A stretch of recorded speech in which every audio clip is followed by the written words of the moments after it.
Welcome to episode 386 of the show. Yesterday, if I remember correctly, I think we were on what is sales strategy and tactics, and that flowed from the overall conversation, or rather, a series of conversations that we had with the folks on Evolve Africa on the Instagram live that we had a few weeks ago, maybe 2 weeks back. I can't remember. Anyway, so there were lots of interesting questions that were raised during that session, and I figured that would be nice to share some of them with you guys over here, with the fam over here, and that's what we're going to be doing for the next couple of episodes. So I think we've explored maybe two or three of the questions so far that we did with Evolve Africa, and now we're going to move on to the next. And of course, they also flow over from what we discussed yesterday. So now the next question is, what marketing tools and strategies can startups use? So if this is your first time of listening to the show, I'll just do a brief recap. We have gone over the idea that anyone who is in the beginning stage of running a business is a startup. And we've also dealt with the objection that even if you don't consider yourself a startup because you're in the wedding space, you're a wedding photographer, or you're a wedding planner, or an architect, or whatever it is that you do, there are still benefits that you can use, or rather benefits that can be had from thinking like a startup and using the startup mindset. So that's the first thing, pretty much. And then the next thing was about differentiating tools from strategy. And where we came down on was the idea that strategy is the overall goal, where we're heading, and then, of course, tactics and tools are the individual stuff that we have to do on a day-to-day.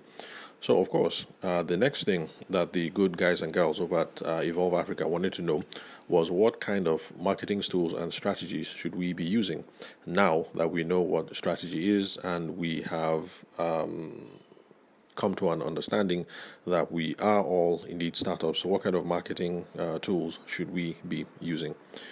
Now, when it comes to marketing tools, my answer is always none. You should not be using any marketing tools, at least not now. And this is the rationale. You shouldn't use a tool until you until you've come up with a plan or a strategy first, because it is the plan that determines what it is that you're going to do. For instance, medical doctors, architects, accountants, all the other professionals, they know that you don't just start on a project. You don't just say, I'm going to need X, okay, for the architect. You don't just decide that I'm going to need a CAD. I think CAD is computer aided design, but it's really old technology. I think that's what they used to use maybe 10, 20 years ago, back when some of us were in school. So I'm assuming that they have more robust things right now. So if you are currently in school and, don't laugh because you've heard me say CAD. I don't know what they use right now, but back then it used to be CAD, CAD. So you don't start off saying, I need CAD, I need reams of paper, and I need these kinds of pencils or these kinds of transparencies. And you just tell the foreman to start buying blocks and cement and concrete and steel and everything. You actually have to sit down with the client first of all to say, what kind of house? Are you looking at a family home, or are you looking at a villa? How many rooms are we talking about? Is it 3 rooms? Are we talking 40? What's the purpose? And then that determines, okay, now that we have to design, we need X reams of paper. We're going to use CAD or whatever software, and then after that, that is what now determines the concrete, the sand, the cement, the mixing ratios, and all the other stuff that follows. So you don't start off, if you are an architect, by just buying sand, brick, and pulling up all the software that you have.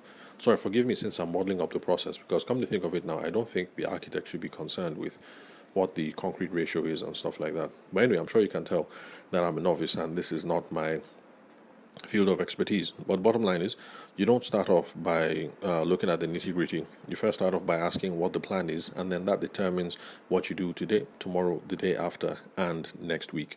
So if you have listened to yesterday's recording, then we can continue from there.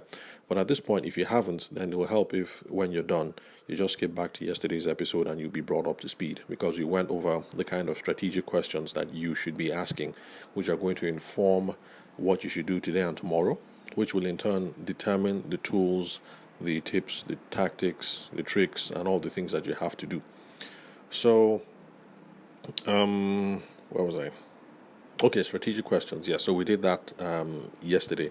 So these strategic questions, when you answer all those questions, is going to give you a general gist of something that will help you come up with a plan. And then this plan allows you to create a sales process. Now, what's a sales process? For those of you who've been listening for a while, you already know. But for those of us who are listening for the first time, let me just go over a quick summary. The sales process basically is the plan or the outline, the document, the thought process, the framework, whatever it is that you want to call it, which answers these questions. Now that we know who we're going after, how are we going to find them? How do we reach out to them? How do we get the conversation going? How do we get some sort of interaction or engagement going? How do we find out what's important to them? How do we figure out if their problem matches our inventory or our skill set? How do we get them to take the next step? And the next step might be different things according to the different stage. In the beginning, the next step might be to have a meeting, or to look at samples, or to consider the proposal, or if you're close to the end, the next step is, of course, pay the deposit. And then how do we make sure that the transaction is successful, and how do we get them to come back for more and bring their friends, their family, and associates? So those are the sorts of things that the sales process answers. So remember, it's some sort of document or some framework, or, it's okay if the thing lives inside your head. The problem will be if it only lives inside your head. Eventually, you're going to start working with business partners, and you're going to have them making sales calls on your behalf, or you're going to have associates and salespeople and marketers working with you. So at that point, you're going to have to write things down. Or at the very least, you're going to have to get them together and to say, hey, Kunle, hey, Kemi, if you guys are going to be selling for me, then these are the customers we're going after. This is how we find them. This is how we get the conversation going. This is how we get some sort of engagement. This is how we figure out what they want. This is how we assess whether it's something we can satisfy with our skill set or what we have in inventory. I keep saying inventory because there are some of us here who listen to this show who are wedding decor people. And so for decor people, they have to worry about inventory. So photographers, MCs, wedding planners. Okay, wedding planners have to worry about inventory as well. So that's why I keep mentioning inventory. Because once you've figured out what it is that the person wants, if you don't have the inventory, you have to figure out how can I get it at an effective cost, and then on and on. Then, okay, where was I? Okay, yeah, so you're talking to Kunle and Kemi now. These are imaginary salespeople.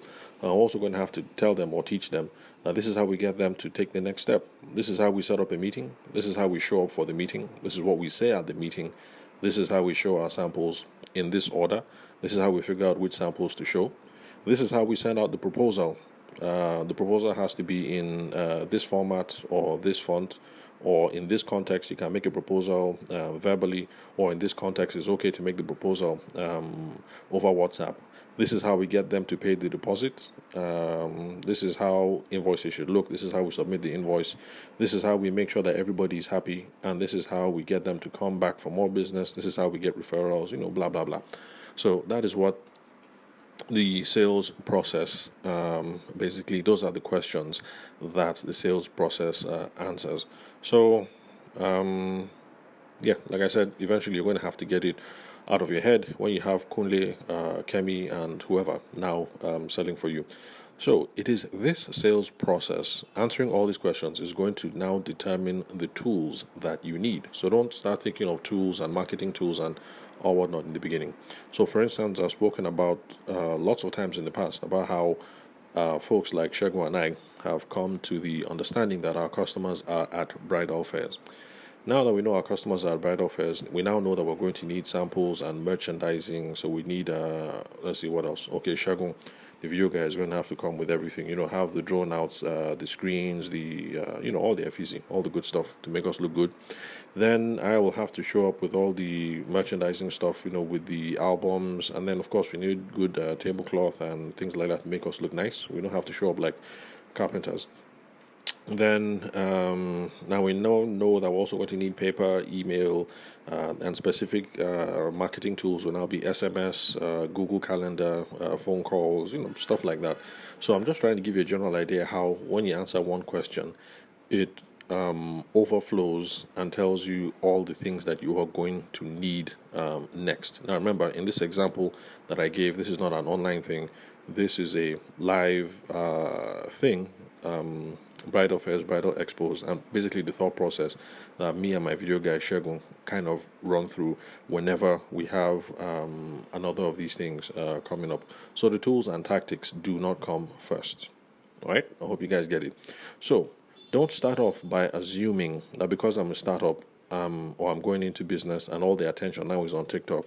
Don't just assume that I'm going to delve into TikTok heavily as a marketing strategy. Ask all these questions first, and if your sales process calls for something like that, then that is fine. If not, you'll find yourself jumping from one thing to another. Today, Pinterest is popular, you're all there.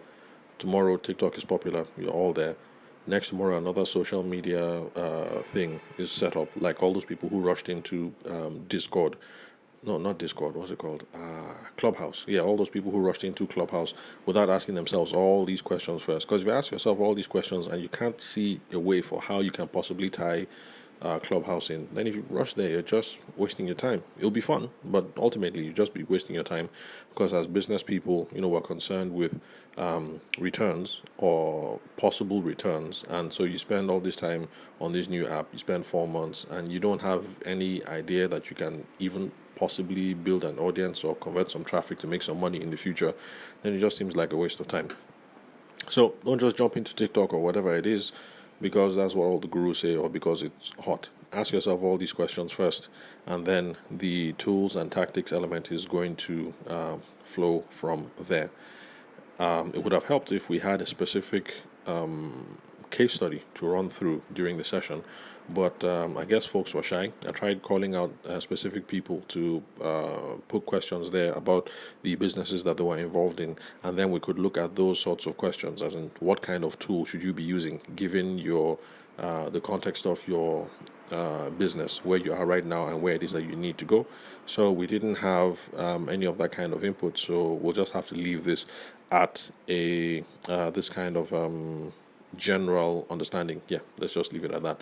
But of course, in the future, I probably will revisit this topic or something similar, and hopefully then we'll have an actual case study to go on so that it will help concretize how this thought process works. So, but remember, bottom line is the tools and the tactics don't come first. The questions come first. You're starting with the strategic questions that help you figure out your sales process, and then your sales process determines what it is that you are going to do. So don't just go out and buy the greatest software. So you want to be the best wedding planner in the Abuja market, and your contemporaries in USA are using Salesforce, for instance, to help manage their sales process. So because you want to be the best in the Abuja space, you want to control Abuja, Kaduna, Kano, Niger State, you want to totally dominate. Don't just go out and spend hundreds of thousands of naira acquiring Salesforce. Ask yourself all these questions. You might find out that Salesforce is not necessary and that you guys can comfortably run everything over Google Docs, which is totally free.